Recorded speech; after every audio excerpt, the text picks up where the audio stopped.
कौन सा दीपक? अखंड दीपक। इनके भावों का खंड खंड, और दीपक जल रहा अखंड खंड। बोलो, दीपक जल रहा अखंड खंड, भाव हो गए खंड खंड। अब उसी समय खूब कलुषित परिणाम हुए, खूब कलुषित परिणाम हुए, है ना, खूब कलुषित परिणाम हुए। उन कलुषित परिणामों से जैसे उसी समय आयु कर्म के बंध का, है ना, वह अपकर्ष काल आया, और संक्लेश परिणामों से, आर्ध परिणामों से त्रियंच आयु का आश्रय कर लिया, और मर करके क्या बने? मर करके मेंढक की पर्याय में गया, और उसी बावड़ी में हुआ। तो बार बार उसके ऊपर आता था, बार बार उसके ऊपर आता था। मुनिराज से पूछा कि मेंढक मेरे ऊपर बार बार क्यों आ रहा है? बोले, तुम्हारा पिछले जन्म का पति है। कैसे बना? तुम्हारे घी डालने से, दीपक में घी डालने से मर करके क्या उसको आर्त ध्यान हुआ। समय पूरा होने को आता है और वो फिर से क्या डाल जाती है? घी डाल जाती है। तो भैया ऐसा दीपक भी नहीं जलाना, ऐसा द्रव्य भी नहीं चढ़ाना। किसी ने नियम ले लिया कि जब तक ये पूजन का द्रव्य खत्म नहीं होगा तब तक हम क्या करेंगे? पूजन करेंगे। अब जैसे ही खत्म होने को आया पुजारी फिर रख गया, जैसी 4 पूजा हुई फिर पुजारी रख गया, और हम मना भी नहीं करेंगे, फिर बादाम, फिर चावल, फिर लौंग, फिर जल अच्छा भर के रख गया। फिर लगा कि सेठ जी को पूजा ज्यादा करना है तो जल का पूरा हंडा रख गया। करो तुम कल्पद्रुम पूरा यहीं बैठ करके, चढ़ाओ तुम सिद्ध चक्र मंडल के 1008 अर्घ। अब चूहा इस हाथ से इस हाथ पर, इस हाथ से इस हाथ पर। अब नियम ले लिया कि जब तक द्रव्य की थाली, द्रव्य समाप्त, तब तक हम क्या करेंगे? पूजा करेंगे। अब पुजारी को क्या मालूम, अब तुम विसर्जन पाठ कर नहीं रहे, वो द्रव्य डालता जा रहा। आदिनाथ पूजा, रजतनाथ, 16 कर्ण, पंचमेरु, सारी पूजन हो गई। उसने कहा पंडित जी करे जा रहे, तो उसने सिद्ध चक्कर की पुस्तक ला के रख दी, करो करो, तुम कल्पद्रुम ला के रख दी।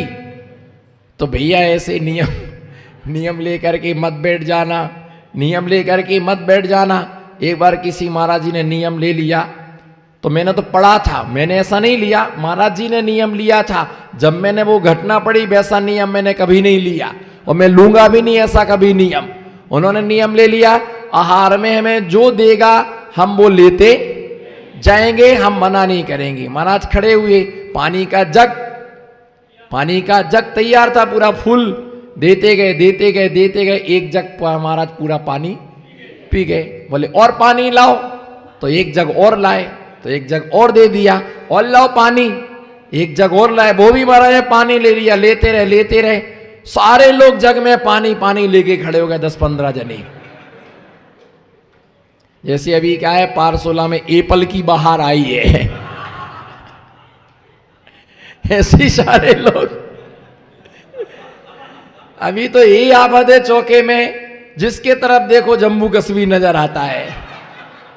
ढक्कन खोल, हम सोचते कुछ माल आया होगा, ढक्कन खोलते ही, पर चिंता मत करो, उसमें से मैंने अर्थ निकाला। बोलो ना एप्पल, बोलो, हाथ उठाओ ना, एप्पल, एप्पल नहीं, एप्पल लौट के नहीं आएंगे। बोलो एप्पल, एप्पल तो लौट के आएगा, एप्पल तो लौट करके आएगा, पर जो आहार का जो एप्पल अब लौट करके नहीं आएगा।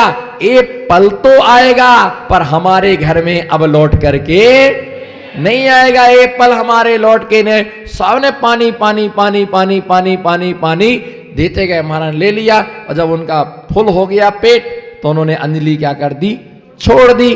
अब सब लोग दुखी हो गए, महाराज आपने कुछ लिया ही नहीं, कुछ लिया ही नहीं, कुछ लिया नहीं। तो महाराज बोलती आपने कुछ,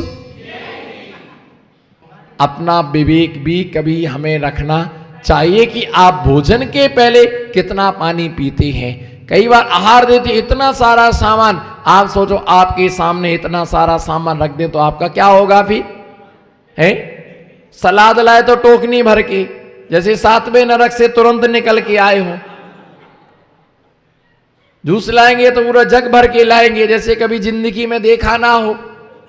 अरे भैया इतना विवेक तो रखो कि एक आदमी कितना खा सकता है, कितना ले सकता है। नहीं, हमारा भाव था तो सामने वाले व्यक्ति का भी तो क्या होना चाहिए? भाव होना किसी का उपकार करना भी कई बार दुखदाई। ये भावों के और भावों से ही कर्म का बंध होता है और भावों से ही कर्म का नाश होता है। कर्म बंध के छेद में और न कछु उपाय। बोलो कर्म बंध के छेद में और न कछु उपाय।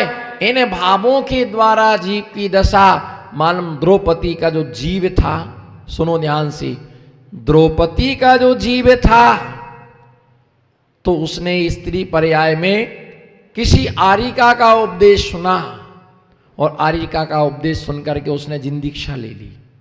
जैसे जिंदीक्षा उसने स्वीकार की तो निकुंज वन में वो आरिकाओं के समूह के साथ बैठी हुई थी। 5 पुरुषों के साथ एक स्त्री को जाते देखा। क्या? 5 पुरुषों के साथ एक स्त्री को जाते देखा।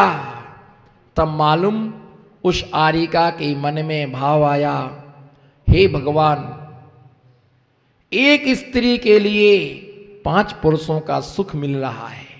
समझना, एक स्त्री को 5 पुरुषों का सुख मिल रहा है। हमारे जीवन में ऐसा दिन कब आएगा कि जब हमारे लिए 5 पुरुषों का क्या मिलेगा? सुख मिलेगा। जबकि वो अखंड ब्रह्मचर्य महाव्रतों का पालन करने वाले थे, है ना, उत्तम ब्रह्मचर्य धर्म का पालन करने वाले थे। उसके लिए सामयिक काल में पश्चाताप हुआ कि मैंने ऐसा निकृष्ट भाव कैसे बनाया, मैंने अपने परिणामों को ऐसा दूषित क्यों किया, मैंने ऐसे भाव क्यों बनाए। बहुत रोई, बहुत पश्चाताप किया, बहुत मन में गिलानी आई। गरणी आरिका के पास में जाकर के उसने प्रायश्चित की याचना की, मना प्रायश्चित लिया, फिर भी वो कर्म नष्ट नहीं हुआ। उस आरिका पद को छोड़ करके समाधि पूर्व के स्वर्ग गई और स्वर्ग से आकर के, है ना, द्रौपदी बनी। और जब उसने अर्जुन के लिए स्वयंवर में बड़ा, 5 पांडव एक साथ खड़े हुए थे, फूलों की माला को लेकर के जब वह अर्जुन के पास जाती है, कर्म बसात कर्म विपाक से जोर से हवा का झोंका आया और जैसे ही हवा का झोंका आया फूल माला टूट गई और 5 पुरुषों के ऊपर, 5 पांडवों के ऊपर एक एक फूल चला गया। उसी समय लोगों ने अपवाद कर दिया, अपवाद लोगों ने कर दिया। उसी समय लोगों ने अपवाद कर दिया कि ये पंचभरतारी है, इसने 5 पुरुषों का क्या किया? चयन किया, 5 पुरुषों के साथ रहने की इच्छा की और उसी समय वो दोष से दूषित हो गई। लोग अपवाद के लिए वो प्राप्त हो गई। एक बार भाव बनाया था, उसका दुष्परिणाम ये निकला। उसका परिणाम ये निकला, भाव से ही कर्म का बंध होता है। बोलो, भाव से ही कर्म का बंध होता है और भाव से ही कर्म क्या होता है? छूटता है। भाव से कर्म बंधता है और भाव से कर्म छूटता है। मुक्त जीव अनंत सुख का भोग करते हैं। और ऐसा भाव रखो, जैन कुल में जन्म लिया तो निरंतर भाव रखना, हे भगवान, मेरी आत्मा से लगे कर्मों का क्या हो? क्षय हो। मेरी आत्मा से लगे कर्मों का नाश हो। क्योंकि जब तक ये कर्म छूटेंगे नहीं तब तक तुम्हारा जन्म मरण छूटने वाला नहीं है। तब तक तुम्हारा संसार में जन्म और मरण चलता रहेगा, ये छूटने वाला नहीं है। और अनेक अनेक पर्यायों को जब हम प्रथमान योग को पढ़ते हैं तो कैसी कैसी पर्यायों के लिए रवि शरण स्वामी लिखते हैं, इतना विष्टा खाया, इतना विष्टा खाया, इतना विष्टा खाया, प्रत्येक भाव का इकट्ठा किया जाए तो अनंत पर्वत खड़े हो जाएंगे। इतनी तूने सुअर की पर्यायों को क्या किया है? धारण किया है। अब कोई सर्वज्ञ यहां पर नहीं है, कोई अवधि ज्ञानी यहां पर नहीं है, कोई मना पर्याय ज्ञानी यहां नहीं है कि जिनके पादमूल में जाकर के हम अपने पूर्व भवों को पूछ सकें कि भगवान इससे पहले हम किस पर्याय में थे, इससे पहले हम। मैं हमेशा बोलता हूं, किसी की निंदित पर्याय को देख करके गिलानी नहीं करना। मेंढक की पर्याय हो, कछुए की पर्याय हो, श्वान की पर्याय हो, सूकर की पर्याय हो, बस एक बार जिस पर्याय को तू देख रहा है वो पर्याय तेरे लिए दर्पण है। वो पर्याय तेरे लिए दर्पण है। दर्पण वो पर्याय तुम्हारे लिए इसलिए है, उसमें तुम अपनी पूर्व की पर्याय को निहारने का, उसमें तुम अपनी पूर्व की पर्याय के लिए निहारने का पुरुषार्थ करो कि ये हमारी पूर्व की क्या है, पर्याय है। कहीं हम इस पर्याय के लिए प्राप्त हो गए तो, यदि हम उस पर्याय के लिए, अगर हम वो पूर्व की पर्याय, अगर उस पर्याय के लिए हम प्राप्त हो गए तो हमारा क्या होगा, प्रत्येक पर्याय में अपनी पर्याय को देखने का पुरुषार्थ। कोई विकलांग है, हम भी कई पर्याय में विकलांग, कोई अंधा है, कोई गूंगा है, कोई लंगड़ा है, कोई बहरा है, अनेक प्रकार की पर्यायों को देख करके तुम चिंतन करना कि ऐसी पर्याय मेरी ना हो जाए। हम भी इन पर्यायों के लिए प्राप्त होंगे तो हमारा क्या होगा, हमारा क्या होगा, हमारी स्थिति। तो ऐसी मोक्ष में अनंत सुख है, जो मोक्ष जाता है वो लौट के नहीं आता है। इसी सिलसिले में हम अगले 133 नंबर गाथा देखेंगे। मुक्त जीवों में विकार उत्पन्न नहीं होता, विकार का अभाव होता है। काले कल्पसते पीछा, काले कल्पसते पीछा, गति शिवानां विक्रिया लक्ष्य, गति शिवानां न विक्रिया लक्ष्या, उत्पातोपि यदि स्यात् त्रिलोक संभ्रांति करण पटो, काले कल्पसते पीछो गते शिवानां न विक्रिया लक्ष्या, उत्पातोपि यदि स्यात् त्रिलोक संभ्रांति करण पटो। आचार्य भगवान यहाँ पर मुक्त जीवों में विकार भाव उत्पन्न नहीं होता है।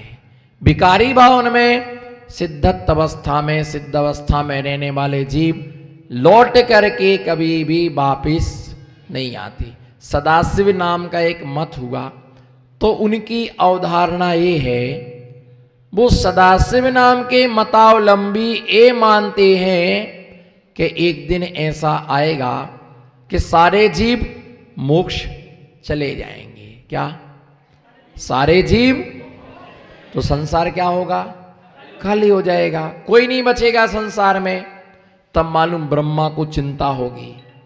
ब्रह्मा उस सिद्धालय में जाकर के जो सिद्ध अवस्था को प्राप्त जीव हुए उन सबको नीचे पटकेगा।